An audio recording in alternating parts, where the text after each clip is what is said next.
And this is a very famous story, very famous poem by Henry Wadsworth Longfellow. It's originally called The Landlord's Tale, but it's become known as Paul Revere's Ride over the years.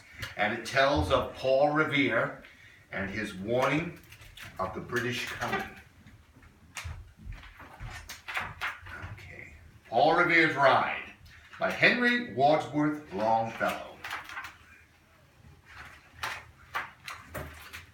Listen, my children, and you shall hear of the midnight ride of Paul Revere. On the 18th of April in 75, hardly a man is still alive who remembers that famous day and year. He said to his friend, "If the British march by land or sea from the town tonight, hang a lantern aloft in the belfry arch on the north church tower as a signal light. One if by land, and two if by sea, and I on the opposite shore will be, ready to ride and spread the alarm through every Middlesex village and farm, for the country folk to be up and to arm." Then he said, "Good night," and with muffled oar, silently rowed to the Charleston shore. Just as the moon rose over the bay, where swinging wide at her moorings lay the Somerset, British man-o'-war, a phantom ship with each mast and spar, across the moon like a prison bar, and a huge black hulk that was magnified by its own reflection in the tide. Meanwhile, his friend through alley and street wanders and watches with eager ears, till in the silence around him he hears the muster of men at the barrack door, the sound of arms and the tramp of feet, and the measured tread of the grenadiers marching down to their boats on the shore. And there are all the redcoats preparing. Then he climbed the tower of the old North Church by the wooden stairs with stealthy tread to the belfry chamber overhead, and startled the pigeons from their perch on the somber rafters that round him made masses and moving shapes of shade, by the trembling ladder steep and tall to the highest window in the wall, where he paused to listen and look down a moment to the roofs of the town and the moonlight flowing over all. Beneath in the churchyard lay the dead in their night encampment on the hill, wrapped in silence so deep and still that he could hear like a sentinel's tread the watchful night wind as it went, creeping along from tent to tent and seeming to whisper all is well. A moment only he feels the spell of the place and the hour, and the secret dread of the lonely belfry and the dead. For suddenly all his thoughts are bent on a shadowy something far away, where the river widens to meet the bay, a line of black that bends and floats on the rising tide like a bridge of boats. And there we can see the British, they're coming by sea. That's how they're coming in. Meanwhile, impatient to mount and ride, booted and spurred with a heavy stride, on the opposite shore waited Paul Revere. Now he patted his horse's side, now gazed at the landscape far and near, then impetuous stamped the earth, and turned the tightened his saddle's girth. But mostly he watched with eager search the belfry tower of the old North Church, as it rose above the graves on the hill, lonely and spectral and somber and still.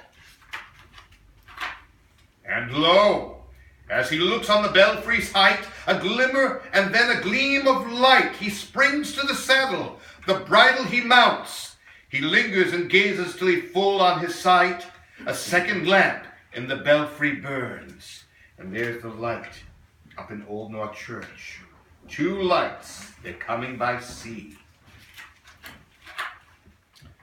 A hurry of hoofs in the village street, a shape in the moonlight, a bulk in the dark, and beneath from the pebbles in passing a spark, struck by the steel flying fearless and fleet.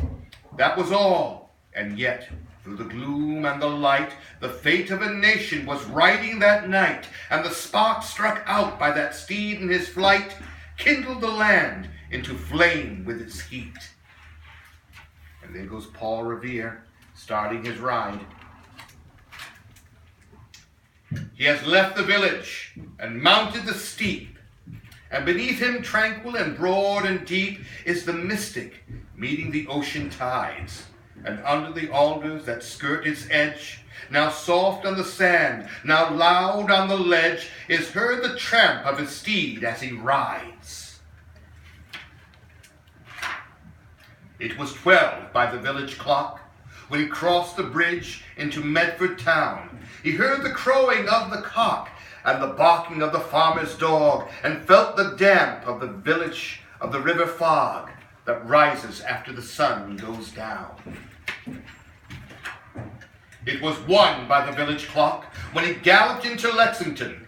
He saw the gilded weathercock swim in the moonlight as he passed, and the meeting house windows, blank and bare, gaze at him with a spectral glare, as if they already stood aghast at the bloody work they would look upon. It was 2 by the village clock when he came to the bridge in Concord town. He heard the bleating of the flock and the twitter of birds among the trees, and felt the breath of the morning breeze blowing over the meadows brown. And one was safe and asleep in his bed, who at the bridge would be first to fall, who that day would be lying dead, pierced by a British musket ball.